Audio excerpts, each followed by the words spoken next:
മത്തായി എഴുതിയ സുവിശേഷം 15-ാം അധ്യായം 21 മുതൽ 31 വരെയുള്ള തിരുവചനങ്ങൾ. യേശു അവിടം വിട്ടു സോർ സീദോൻ എന്ന പ്രദേശങ്ങളിലേക്ക് വാങ്ങിപ്പോയി.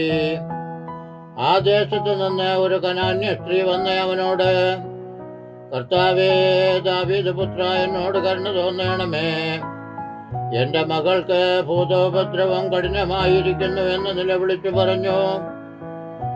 അവൻ അവളോട് ഒരു വാക്കും ഉത്തരം പറഞ്ഞില്ല. അവന്റെ ശിഷ്യന്മാർ അടുക്ക വന്നു.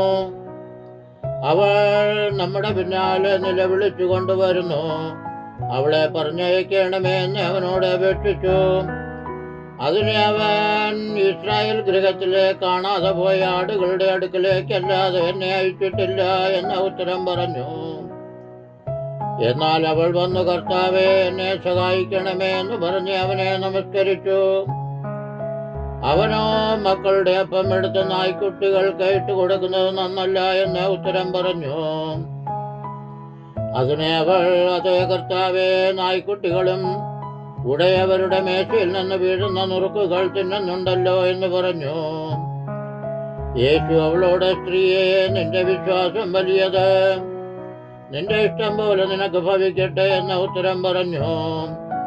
ആ നാഴിക മുതൽ അവളുടെ മകൾക്ക് സൗഖ്യം വന്നു. യേശു അവിടെ നിന്ന് യാത്രയായി ഗലീല കടലരികെ ചെന്നു മലയിൽ കയറി അവിടെ ഇരുന്നു.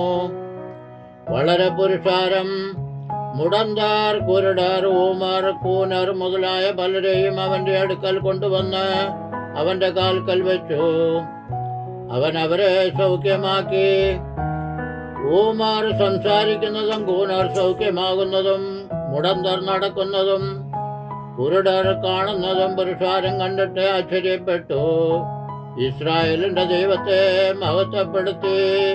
ബാരക്കുമാർ.